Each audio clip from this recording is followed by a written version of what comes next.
Good morning everyone. Today is Tuesday and ayan, cleaning lady naman ang ating ganap for today.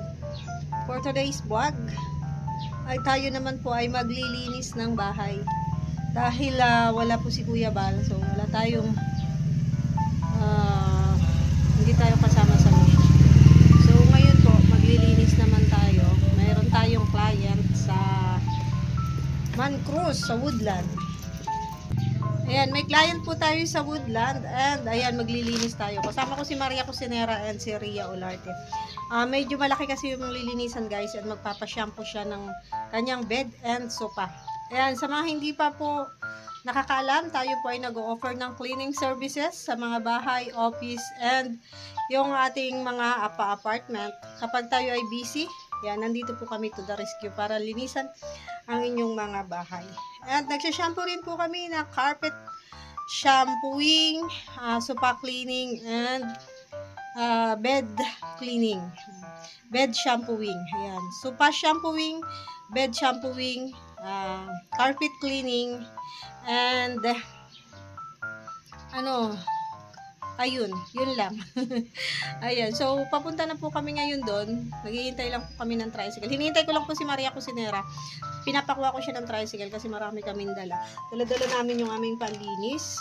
Ayan, dala-dala namin. Ayan, mayroon tayong map, mga kung ano-ano dyan. Tapos yung vacuum sa likodan ko. Ayan. So, kailangan namin mag-arkila ng tricycle papunta doon para hindi maba. At saka, ano yun guys, loob ng subdivision. So, talagang kailangan is mag-arkila kami ng tricycle. So, waiting lang ako kay Maria. Nandito na ako sa labas. Para once na makakuha na siya ng tricycle is alis na kami. So ayan na nga guys, dito na kami sa aming lilinisan at ayan, unahin namin itong bed shampooing habang si Maria Cusinera po ay naglilinis ng CR. Ay dito muna kami, shampoo muna namin itong bed na ito kasi ito po yung pinakamadumi nilang bed. Kasi mga bata daw po ang gumamit nito, so kailangan talagang i-shampoo guys para matanggal yung dumi.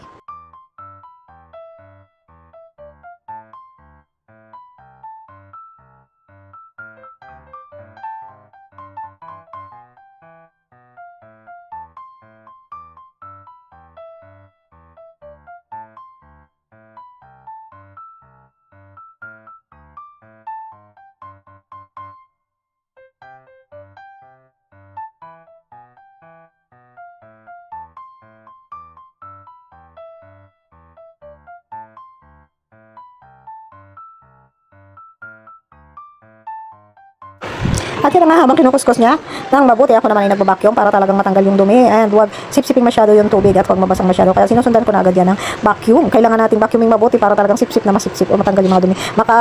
Malikabok to guys, at sigurado nating maraming dumi kasi sa ibabaw pa lang ay makikita mo na madumi talaga yung kanilang bed.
At yun, habang kami ay nagsishampoo at siya naman ay nagbabacuum, ay ako palang nagbabacuum at siya ang nagkukuskus ng dumi nagsishampoo, ayan napansin ko masakit kayo sa tuhod. Kaya ito kumuha ko ng panapin sa tuhod para pag lumuhod ka, hindi tayo masaktan sa tuhod. Hindi natin siya pwedeng apakan guys kasi nga siya ating nililinis, so hindi natin dapat apakan o hindi natin siyang dapat luhuran kasi basa po yan ng konti at kailangan natin talaga dito lang tayo sa gilid-gilid. Ano po?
So ayun na nga guys, after namin mag-shampoo ng bed at mag-dry on ay eto naman tayo, dito naman tayo sa labas. Actually guys, yung sopa na yan ay natapos na rin namin i-shampoo yan. So kaya binabacuum na ni Maria Cusinera itong floor para talagang malinis na, natanggal na rin po namin yung ibang mga dumi dyan. Hindi na lang namin na-video kanina.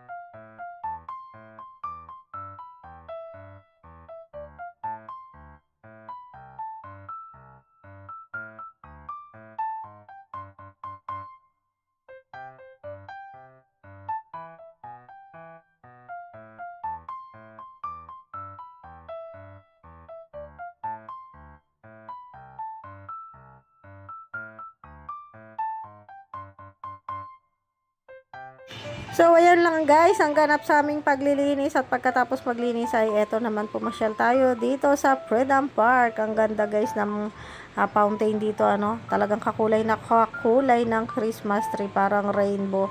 Ramdam na ramdam mo po ang Pasko dito, kaya sa mga gustong pumasyal dito sa Dait, daanan nyo guys ang Freedom Park dito sa may Kapitolyo at makikita nyo ang napakagandang mga pailaw nila sa gabi. Yun lang po at maraming salamat. Bye-bye.